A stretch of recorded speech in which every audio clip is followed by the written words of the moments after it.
Ito po yung bugnay o bignay. Sino po nakaranas sa inyo na at masarap itong luto? Guys, nalinis na po natin tong duriket na si Mang Duriket si Santol.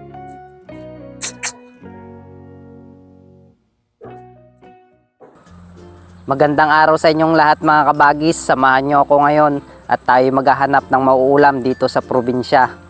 God bless po sa lahat na nag-subscribe sa aking bagong YouTube channel. At maraming salamat po sa inyong lahat mga kabagis. At pasensya na rin po mga kabagis dahil ngayon lang po ako nakapag-upload ngayon. Kasi kakatapos ko lang po, kagagaling ko lang po sa sakit. Tara mga kabagis, samahan nyo na ako maghanap ng mauulam. Kasama ko na naman pala ang aking mga makukulit na aso. Ito po yung mga aso namin. Ayan, makukulit po na aso yan.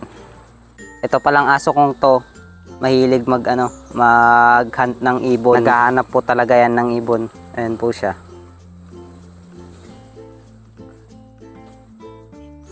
Alam niyo po bang prutas na ito mga kabagis? Ayan. Ito po yung bugnay o bignay. Masarap rin po to pero maasim pag pula pa. Pero yung pag black na, ito masarap na po to. Ginagawa rin po itong wine kaya suka. Ito po yung sitwasyon ngayon dito sa amin kasi wala pong ulan. Kawawa po yung mga tanim na mais. Hindi pa sila nakakabunga, namumulaklak na. Kaya lugi po yung mga farmers po dito sa amin, dito sa Northern Luzon kasi madalang po yung ulan. Ito mga kabagis, alam nyo ba tong halaman na ito? Nakakain rin po to, edible. Ang tawag po dito ay elephant foot yam or pungapong o kaya tigi. Masarap rin po to gataan, kaya torta. Kahit kinilaw po pwede po to. Nakaranas sa inyo na kumain po ng ganito, yung pinupukpok po hanggang lumabas ang kanyang nuts at yun po yung kinakain. Masarap rin po to, parang lasang mani. Ito rin po yung dahon na pambansang dahon ng Pilipinas. Ayan, napakalaki mga kabagis. Ang ganda ng yung dahon nito. Pwedeng gawing sombrero. So ayan, gumawa na rin po ako ng sombrero nito, itong anahon na ito. Kung gusto niyo mapanood, is nandun lang po sa kabilang channel natin. Channel ko pala. Ayan. So ayun mga kabagis, nandito na ako sa ilog at dito na ako kukuha ng mauulam namin. Ang kukunin ko pala ay durikin. Masarap rin po tong sabawan. Ito po yung durikin mga kabagis. Na lumot. Pero yan mga kabagis, matatanggal.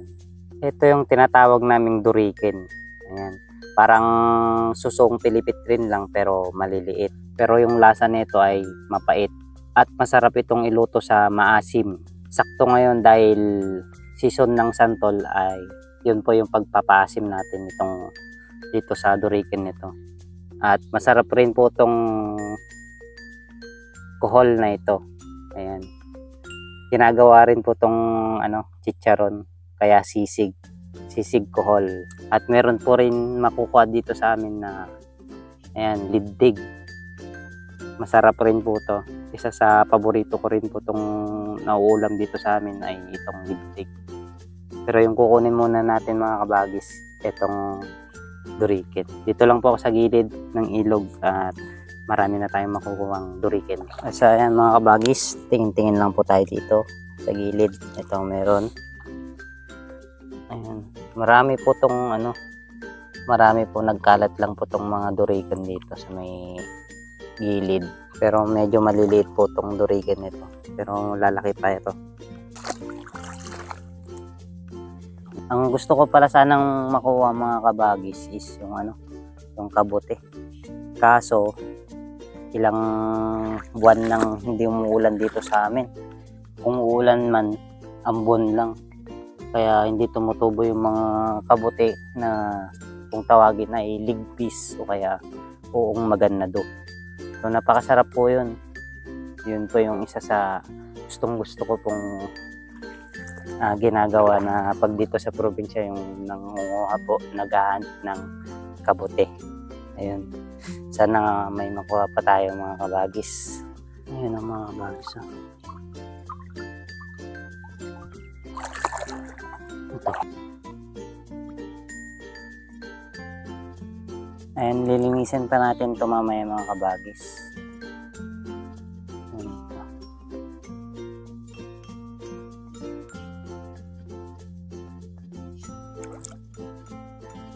Ito.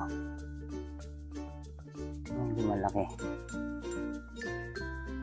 Ayan mo. Daming kohol dito mga kabagis. Ayan. Malalaki. Sarap pong isisig to. Kung gusto nyo pong mapanood po yung vlog po natin, scroll nyo lang po sa baba, ay makikita nyo po yung nagluto po ako ng chicharon na kohol. Ito rin po yung tinatawag naming birabid, kaya kuskusiling. Ito po. Ayan. Pasensya na po kasi medyo malabo kasi cellphone lang po yung ginagamit ko, hindi po yung camera. Ito na po yung mga nakuha nating durikin. At pwede na rin po to. Sakto na po to pang ulam at sasabawan po natin. Lilinisin na po natin. Nilagay ko na po dito at gaganito lang po natin mga kabagis para magumpugan sila, mawala yung lumot sa katawan. And then ibababad po natin ng 24 hours para mahugasan po yung kanilang kinain sa loob. Ayun, nawawala na yung mga lumot. At gusto ko lang po sanang i-share sa inyo mga kabagis kasi nahihirapan talaga ako magsalita sa camera dahil ilang taon na rin po kasi na hindi po ako nagsasalita sa camera, kaya parang naiilang po ako. Tsaka pasensya na rin po kung paulit-ulit po yung mga sinasabi ko na kumbaga yung mga words ko mga kabagis, ayun, paulit-ulit po. Pero sana masasanay rin po tayo. Ayan mga kabagis, nalinis na po natin tong durikin. Ayan. At ibababad lang po natin ng 24 hours sa tubig at pwede na po tong ulamin. Ayan. Ayun mga kabagis, pauwi na tayo. At ito lang po yung nakuha natin na durikin at tamang-tama na po to upang lutuin natin at sabawan po natin at dagdagan po natin ng santol. Ayan.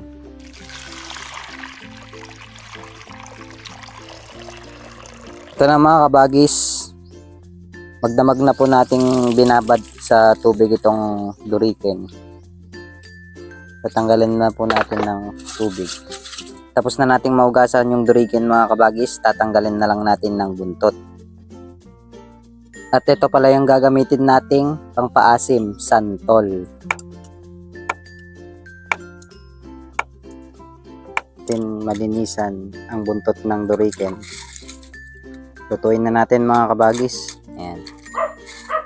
Hindi pa hinog po tong santol na to, kaya maasim pa po mga kabagis. Tamang-tama lang po. At saka itong sibuyas at luya na dinikdik. At syempre itong durikin. Lagyan na rin natin mga kabagis. At lagyan na rin po natin ng tubig. Ito po yung pangpalasa niya, bagoong. At konting pabango, lemon. Ating nang isasalang mga kabagis. At atin nang isalang mga kabagis. Hintayin lang natin hanggang sa maluto. Ayan, luto na po ang ating durikin na pinaasiman sa santol. Kain na po tayo mga kabagis. Ito po ang ating ulam, durikin na pinaasiman sa santol.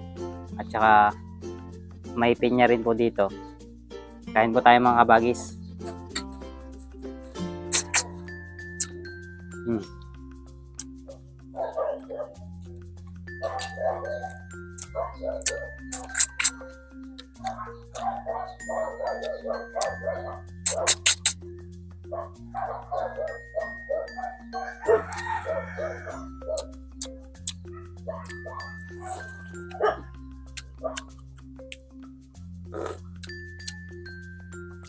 Asim mga kabagis.